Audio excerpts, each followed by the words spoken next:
गिबियावनो गासै जोंनि ससियेल मिडिया नायगिरि बिथांमोननिसिम आंनि गोसो गोरबोनि अननायखौ जासिहरनाय जाबाय। जों थांनाय 22 मार्च 2025 आव मोनसे आं इलेक्सन लाना फैदोंमोन आरो बे इलेक्सन लाबोनायनि कारनानो जाहैबाय जों बिथां रौतानिनो मावसोमग्रा बसुमतारी बिथांजों आंजों मोनसे हा बायनाय आरो फाननाय जों रादाय जालायदोंमोन। बे हा बायनाय फाननाय रादाय जालायनायाव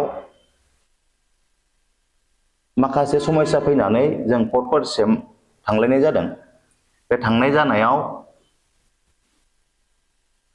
दिनै बे केसा फैयै फैयै जोंहा जोबनाय लाइनाव फैबाय। बे भुल बुजानि गेजेराव एसेबांखिनि जों जालांबाय बा एसेबांखिनि बिथांनि सायाव एलिगेसन लाबोदोंमोन। बे एलिगेसनखौ जाहाथे आं एसेबांखिनि ससियेल मिडियानि गेजेराव आं लाबोनाय रिपर्टार्सफोर बा सोरबा आंनि फेभाराव इउटुबारफोर बा वाट्सएपगिरि बिथांफोर आं बिथांमोनखौबो रिक्वेस्ट खालामहरो जे बिथांनि सायाव आं लाबोनाय एलिगेसनखौ रिमुभ खालामनो थाखाय आं खावलायहरो। आरो बेजों लोगोसे जोङो थांनाय 10 एप्रिलाव बेयावबो मोनसे जोङो आउट अफ कर्टआव एग्रिमेन्ट जानायनि उनाव मोनसे आरो प्रेस मिट लाबावदोंमोन। बेयावबो एसेबांखिनि लाबोनाय एलिगेसन बेखौबो डिलिट खालामजानायखौ आं लुबैदों। दा दिनै लास्ट थाङै थाङै जोङो थांनाय 30 मेआव मोनसे जोंना बेयाव ओरैनो हियारिं दङमोन। बे हियारिंआव जों नै दिनैनि 3 जुलाइ बे डेटखौ थिरांथा लानाय बायदि जानानै जे नोंसोर सानैबो जमायै गतिके समस्या जेबो गैला बिदिब्ला प्रेस मिट जमायै जलायनानै सानैबो भुल स्वीकार खालामलायनानै फोजोबस्रांनाय होननाय मोनसे दिनै रादाय जानायाव दिनैनि प्रेस मिटखौ जों जमायै लानाय जादों। दा बेयाव बिथांनि जिथु आंनो हा लिरनानै होनाय बे हाखौबो जोङो नांला होननानै जेनेबा एग्रिमेन्ट जाखाबाय। बे हायाव हरनाय फैसाखौ आंनो बिथांमोना फैसा हरफिनगोन बेखौ लिरनाय जादों। बे लिरनाया जादों गासै 23 लाख आरो 23 लाखआव थांनाय 8 एप्रिलाव बिथांमोना आंनो 2 लाखखौ अलरेडि होखाबाय।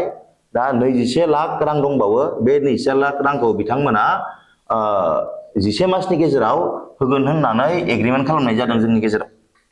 बेनिफ्राय बै एग्रिमेन्ट खालि आं जिथु रौता थानायाव बिथांनि सायाव एफआइआर होदोंमोन बे एफआइआरखौ थिखांनायनिबो खोथा बेयाव लिरनाय दङ। आं अलरेडि बेखौ थिखांनानै लाबाय। बेनिफ्राय आंनि सायाव बिथाङा जे जेनेबा सिभिल कर्टआव केस होदोंमोन बै केसखौबो बिथांमोनाबो उथायना लागोन बेखौ लिरनाय जादों। दा बेयाव बिनिखायनो जों दिनैनिफ्राय जोंनाव बे रोखोमनि बेले बेजे बा नांलाय खमलाय बे रोखोमनि गोसोआव गाज्रि मोनलायनाय जेबो गैला।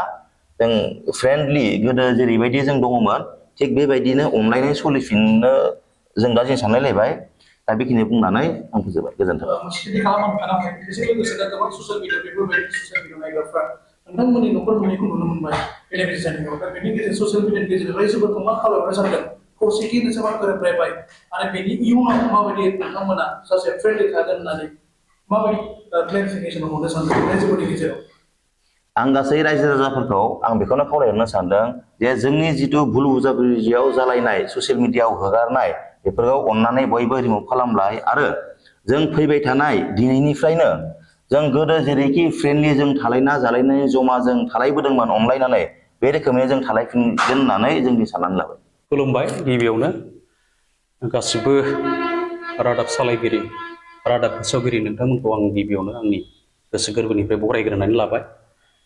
दा दिनैनि प्रेस मिट खालामनायनि गुबै जाहोनानो जाहैबाय जोंहा दाखालि मास मोननैनि सिगां आंजों आरो जोंहा रौतानिनो प्रदीप बसुमतारी बिथाङा सासे फालांगियारि, बिथाङा हार्डवेर दखान दङ। दा बिथांजों आंहा माखासे हा बायलाय फानलायनि माखासे जाहोन जानानै थांदोंमोन। बे हा बायलाय फानलायनि जाहोनाव माखासे पार्सनेल केस जोंहा जादोंमोन। दा बे पार्सनेल केसखौ लानानै बिथाङा आंनि सायाव माखासे एलिगेसन लाबोदोंमोन। माखासे राजनितिक दोलोनि माखासे जोंहा आं बुंनो गोसो गैयामोन। जोंहा बड'फा उपेन्द्रनाथ ब्रह्म बिथांनि मुंखौबो आंनि बे पार्सनेल केसआव बिथांमोनखौबो इनभल्भ खालामनायलाय आं गोसोआव दुखु मोनदोंमोन। दा बे केसआ थाङै थाङै दिनै फैयै फैनानै बे केसा जोंहा सल्भ जाहैबाय, सलुशनाव फैबाय, कनक्लुजनाव फैबाय, फाइनाल माबायाव फैबाय, जों मिलामिसायाव फैबाय, जों गोरोबलायनाय फैबाय। दा गोरोबलायनायाव जोंहा कर्ट एग्रिमेन्ट खालामलायदों। कर्ट एग्रिमेन्ट खालामलायनानै जोंहा बिथांनिफ्राय जेनेबा 30 लाख थाखा आं रां लानाय जादोंमोन माखासे जाहोनाव हा बायलाय फानलायनि केसाव। दा बे फैसाखौबो आं 11 दाननि गेजेरावनो आं होफिननायनि एग्रिमेन्ट जों कर्ट एग्रिमेन्ट खालामलायबाय।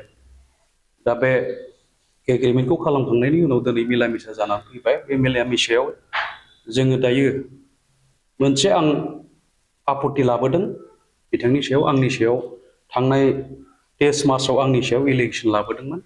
दा बे एलिगेसनखौ ससियेल मिडियायाव हगारदोंमोन।